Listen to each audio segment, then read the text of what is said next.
in affiliation with Boss Rush Games. Please visit Boss Rush Games and follow them at the links below to read reviews, hear podcasts, and for all things video game related. Boss Rush Games. Play games. Be better. In recent years, the term Souls-like has come to mean any number of things, from games that have punishing difficulties to action RPGs that take place in a vague, open world. Too many times, it's simply a marketing phrase, an attempt to capitalize on the successful Dark Souls franchise by making a loose comparison. Far too often, this expression sets the gamer up for disappointment, especially when it comes to indie games. But every now and then, a game will come along that honors that Souls-like description and manages to exceed expectations. Titles such as Hollow Knight, Dead Cells, and Salt and Sanctuary have wowed gamers, and in many ways surpassed their inspiration to become notable games in their own right. Tales of Iron may very well become one of those games. The second game coming from Oddbug Studio, this action-adventure RPG casts players as Reggie, the youngest and smallest child of the great King Radicus. Long ago, Reggie's father drove the vicious frog spawn out from the land and built a glorious kingdom upon the liberated territory. Now in his old age, Radicus looks for a successor to pass on his crown. Although Reggie is much smaller than his brethren, he proves himself to be the most capable amongst his siblings. However, Reggie's coronation is cut short by a violent invasion by the vengeful frogs. As the new ruler of a besieged kingdom, it is your task to reclaim the throne and defeat the insidious toads once and for all.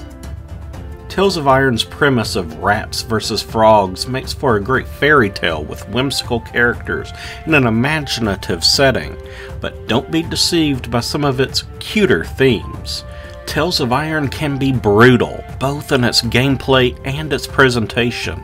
This world inhabited by anthropomorphic creatures is certainly grim, where the horrors of war have left the streets caked with blood, and a cloud of despair hovers ever so ominously over the kingdom.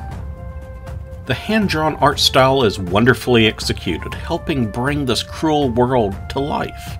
Environments are especially well done, with an expert use of layering to create the illusion of a vast space. Backgrounds can seem to stretch on forever, while the foregrounds complement the visuals and are rarely intrusive. Lighting can be especially difficult to get right in these 2D settings, but the developers managed to pull it off convincingly. In crafting a setting in such a forlorn state, it's easy to become reliant on dark hues and pitch-black shadows. Tales of Iron uses just enough color to make nearly every setting pop on the screen and really stand out from the competition. The sound design is noteworthy, even if it doesn't steal the show from the graphics. All of the rat folk speak in squeaks and whistles, with small thought bubbles communicating what they have to say. It feels appropriate, adding to the cuteness of the rodents that are juxtaposed with the horrific setting. The only voice work is in the form of narration, performed by veteran actor Doug Cockle, best known for portraying Geralt of Rivia in the Witcher series of games. His deep voice complements the story superbly, although I can't help but imagine Geralt is just spinning a yarn about a war between rats and toads in a pub somewhere, and that's just funny to me. Tales of Iron is light on music, but what is there is fantastically done. More often than not, you are accompanied by the ambient noises inhabiting this desolate environment, such as the wind howling and crickets chirping, all of which combine to really engross you in the game's atmosphere. In towns, you will often hear festive music emanating from the taverns as life slowly begins to return to the beset settlements. This becomes even more joyous and loud as you progress in the game, and offers a nice way to chart your growth in restoring the kingdom. Combat is where Tales of Iron really shines. Too many games that use the Souls-like moniker copy too much from the Dark Souls games, so much so that they lose sense of their own identity. Tales of Iron is much more inspired by Souls games than aiming to replicate it, and the developers show great prowess in intelligently borrowing just the right elements to complement their original title. Controls are similar to Souls, but not identical. I should note that while you can play with a keyboard, both I and the game developers strongly recommend using a gamepad when playing, as it offers much more accurate and responsive controls, which is necessary to survive in these fast-paced skirmishes. Using a standard DualShock or Xbox controller, pressing the right shoulder button will deliver a quick, one-handed attack towards the enemy. These are great for swiftly tearing apart a foe's health bar when you find an opening. The left trigger button will block, and timing just right will parry most attacks. Just as in the Souls games, the right trigger button is used for a slow, strong attack. But unlike the former title, Tales of Iron utilizes a separate, two-handed weapon for this powerful move. This allows the player to more easily equip two distinct weapons that have two explicit uses. There is also no reason to hold your one-handed weapon with two hands like you may do in Souls games, so the triangle Y button is assigned to your ranged weapon by default. Plenty useful when needing to down airborne foes or peppering an enemy from afar. Bug Juice is your method of healing in Tales of Iron, and the player can drink from their flask to restore vitality with the left shoulder button. In other similar games, healing is limited to only a few uses before you need to refill your flask. Here, holding down the button will make Reggie slowly drink from his vial. Once your canteen is empty, you can either fill it up at kegs that are usually near safe areas, or defeat bug enemies to slightly replenish your juice. It's a clever way of keeping the action consistent instead of forcing players to return back to a save station every time they need to heal.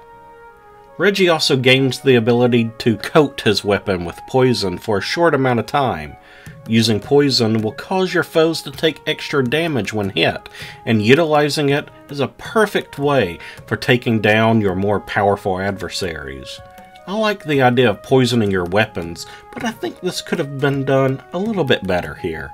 You only have one type of poison that you can apply, and you only get a handful of uses before you need to replenish. I would have liked to see the ability to craft more potent toxins from items that you gather on your adventure. As it is, it just feels like an idea that was tacked on to make some encounters a tad easier.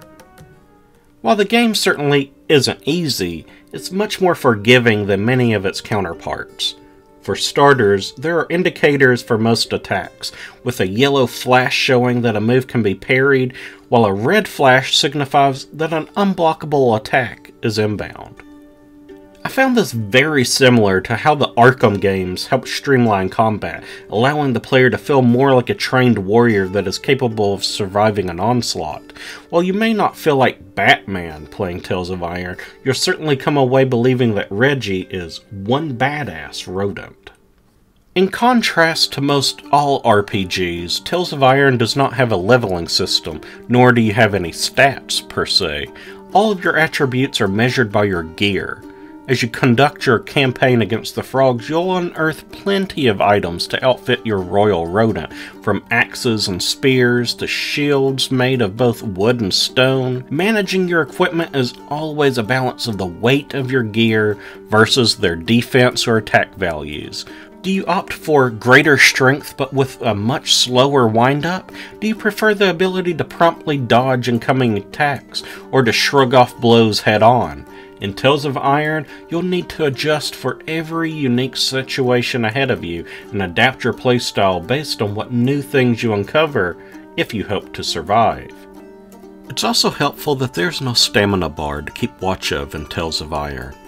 A key component of the Souls franchise, stamina has been used in other games to further keep players on their toes, as, if they attack too much, they'll be too spent to dodge or block the enemy's counter-onslaught. But not so here. Players can freely slash and dodge to their heart's content, without fear of Reggie becoming exhausted. It keeps combat fast-paced, which I like, although I can't say I don't miss the added layer of strategy a stamina meter presents. Death is always a big part of the Souls games, but Tales of Iron sticks to a more traditional method, where dying will send you back to the last save point. You never lose experience or gear or anything else other than time. Save points are also spread out evenly about every 2 or 3 screens, so you're never backtracking too far. For some, this easier difficulty may feel like a deterrent, but I quite enjoyed not having to overly stress about death and embrace the freedom to experiment with my tactics during challenging battles.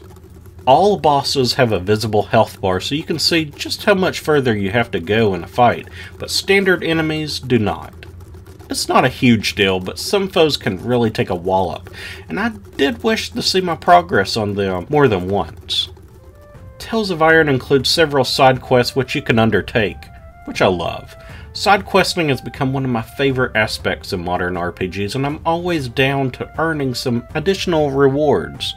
The only issue with the quests in this game is that they don't feel all that optional. Progression is regularly tied to you acquiring some gold, which you can only earn by completing side quests. Thus, you're forced to complete the majority of these side tasks in order to continue the game. Likewise, there are many areas off the beaten path that you can explore, right with secondary bosses to slay an extraordinary loot to claim. These feel too few and far between though. I wish that the locales that you explore were just a little less linear and allowed for more open exploration, as in the Metroid games. There is a handy map that allows you to easily see where you need to go and what areas you haven't explored. Some players may dislike this option though, because it can rid them of that feeling of exploring uncharted land. If areas were much larger, I could see the map being necessary. I found it helpful in finding my next destination, which is commonly marked for you. There are a few times, however, when the game doesn't tell you exactly where you need to go or what you need to do, which can lead to some confusion. I don't mind a little puzzle solving, but the lack of consistency threw me for a loop the few times that it cropped up. Just last week, the developers at Oddbug released a free expansion to the game titled Bloody Whiskers. Billed as a massive expansion to the original game, I was a little disappointed that it took me only about an hour to complete. But content that's there is good. I enjoyed it, especially when the combat gameplay is this fun, but it isn't anything that's mind-blowing. Bloody Whiskers is accessed after the player completes the base game and consists of a tournament in which you will fight 4 separate foes, plus one final battle against a secret enemy. As with the bosses from the core game, the key to winning these difficult conflicts is patience. Learning their patterns, exploiting their openings, mastering your timing, and strategically using your potions, ranged weapons, and poisons are all necessary in achieving victory here. In between battles, you can save, refill your health, and replenish your ammunition just outside of the arena.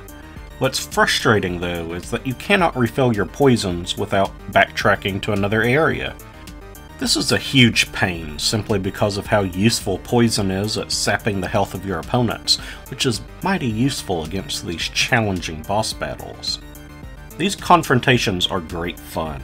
Not only do they present some of the most complicated challenges in the game, but the characters themselves offer some interesting insights into the game's world as well.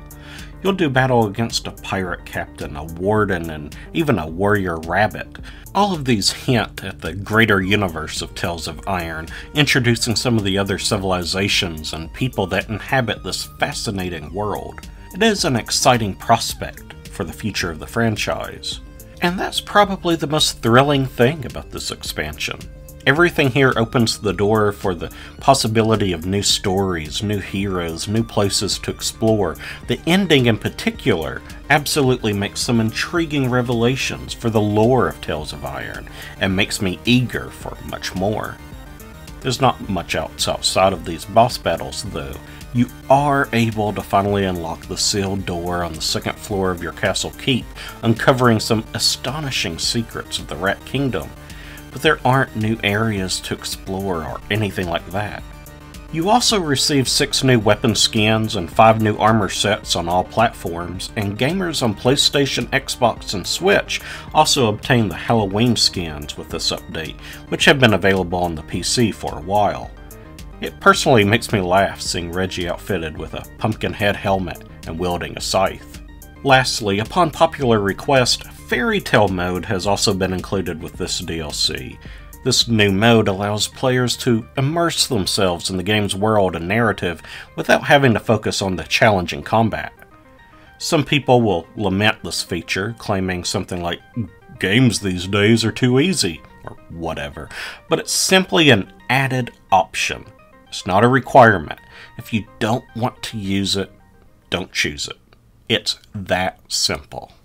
Tales of Iron is a thoroughly enjoyable game that lives up to its Souls-like description. It's not an imitation, but a dutiful comparison, a descriptor that informs you that if you enjoyed Dark Souls, you'll likely enjoy this one too.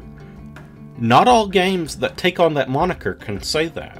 The combat is fast and fluid, and the story and setting are both delightful, even when they are at their most horrific. There are some minor issues that prevent this from achieving the highest of praise, but I still feel that this indie title will thrill players for years to come. Thank you very much for watching. If you enjoyed this video, please consider giving it a like and subscribe to my channel. Also, check out my social media accounts listed on the left to keep up to date with what new content is coming your way. Lastly, if you like my content and are in a position to do so, please consider donating to my Patreon. Every little bit aids me in creating new videos like this one, and I'm beyond appreciative of all the support. As always, thank you again, and take care, everyone.